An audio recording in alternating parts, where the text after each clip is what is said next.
जरा सोचिए, एक देश जो सदियों की गुलामी के बाद अभी अभी आजाद हुआ है, अब उसे चाहिए एक रूल बुक, एक ऐसी किताब जो उसके भविष्य का रास्ता तय करे। और ये कोई मामूली किताब नहीं थी, ये करोड़ों लोगों के सपनों का दस्तावेज था। तो चलिए, आज भारत के संविधान के बनने की इसी दिलचस्प कहानी में थोड़ा और गहरा उतरते हैं।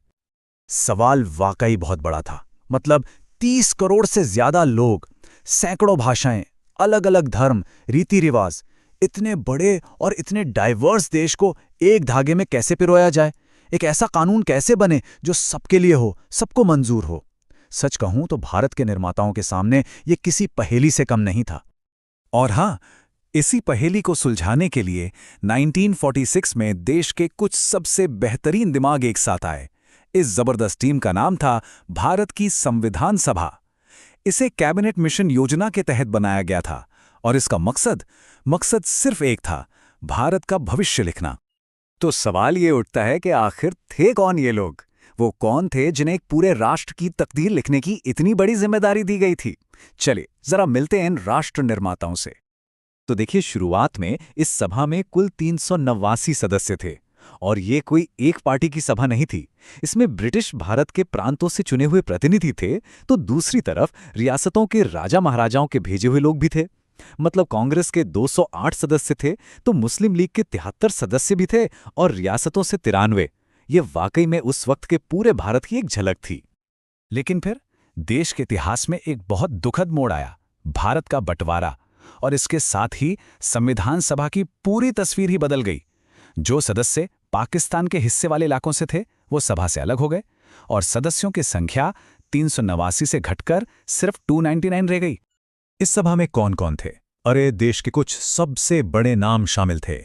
सोचिए, डॉक्टर सच्चिदानंद सिन्हा, सबसे अनुभवी सदस्य, डॉक्टर राजेंद्र प्रसाद, जिन्होंने सभा की अध्यक्षता की, डॉक्टर BR अंबेडकर, जिन्हें हम संविधान का शिल्पकार कहते हैं, जवाहरलाल नेहरू, भारत के पहले प्रधानमंत्री, और सरदार वल्लभ भाई पटेल, जिन्होंने पूरे देश को एक किया।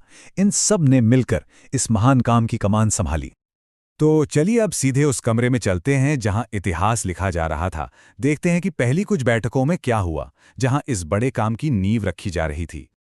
तारीख थी 9 दिसंबर 1946। इस तारीख को जरा याद रखिएगा। ये वो दिन था जब संविधान सभा पहली बार मिली थी। सोचिए, उस कमरे की हवा में कितनी उम्मीदें होंगी, एक नए भविष्य का सपना। कह सकते हैं कि ये एक नए भारत के जन्म का पहला दिन था। अब एक मजेदार सवाल, इस पहली ऐतिहासिक बैठक की अध्यक्षता भला किसने की होगी? यहां ना एक बहुत ही अनोखी तरकीब अपनाई गई जो असल में फ्रांस से ली गई थी। तय हुआ कि जब तक स्थायी अध्यक्ष नहीं चुने जाते, तब तक सभा के सबसे बुजुर्ग सदस्य को सम्मान दिया जाए, और वो थे डॉक्टर सच्चिदानंद सिन्हा। तो उन्हें अस्थायी अध्यक्ष चुना गया। लेकिन ये तो बस एक अस्थायी व्यवस्था थी। बहुत जल्द ही सभा ने अपना स्थायी अध्यक्ष चुन लिया, डॉक्टर राजेंद्र प्रसाद। और फिर उनके नेतृत्व में असली काम शुरू हुआ।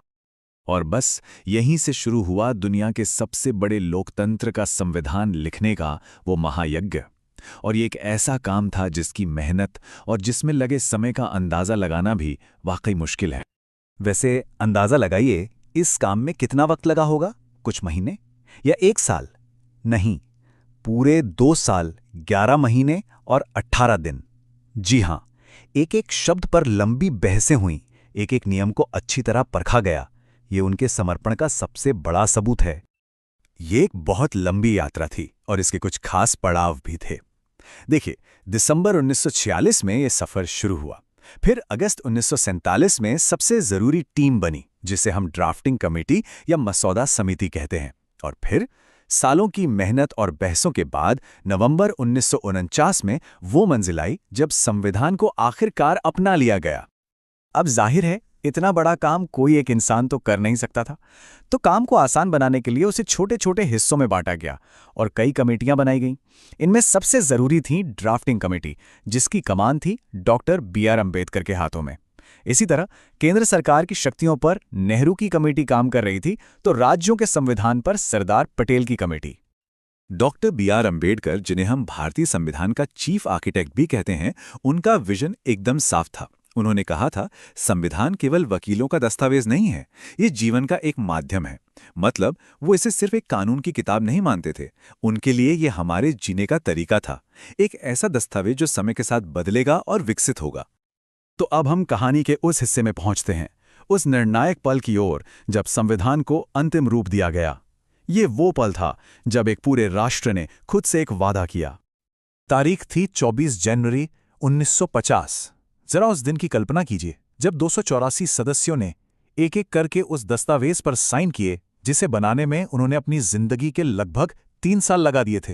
वो सिर्फ स्याही से लिखे कुछ अक्षर नहीं थे, वो एक नए राष्ट्र का संकल्प था। यहां पर ना 2 तारीखें बहुत जरूरी हैं और अक्सर लोग इनमें कंफ्यूज हो जाते हैं। पहली है 26 नवंबर 1949। इस दिन संविधान बनकर तैयार हो गया था और उसे अडॉप्ट यानी अपना लिया गया था। लेकिन इसे पूरी तरह से इनैक्ट यानी लागू करने के लिए 26 जनवरी 1950 का दिन चुना गया। और हाँ, यही वो दिन है जिसे हम हर साल गणतंत्र दिवस के रूप में मनाते हैं, क्योंकि इसी दिन भारत सही मायनों में एक गणराज्य, एक रिपब्लिक बना। और ये है वो महान दस्तावेज, दुनिया के सबसे बड़े लोकतंत्र का बुनियादी कानून, सालों की मेहनत, अनगिनत बहसें और करोड़ों सपनों का साकार रूप। तो ठीक है, ये तो हुई इतिहास की बात, लेकिन इस पूरी कहानी का आज हमारे लिए क्या मतलब है? चलिए संविधान की उस विरासत पर एक नज़र डालते हैं जो आज भी हमारी जिंदगी का एक अहम हिस्सा है।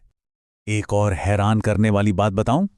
हमारा संविधान यानी भारत का संविधान दुनिया का सबसे लंबा लिखा हुआ संविधान है। इसमें 395 आर्टिकल्स और 22 पार्ट्स हैं।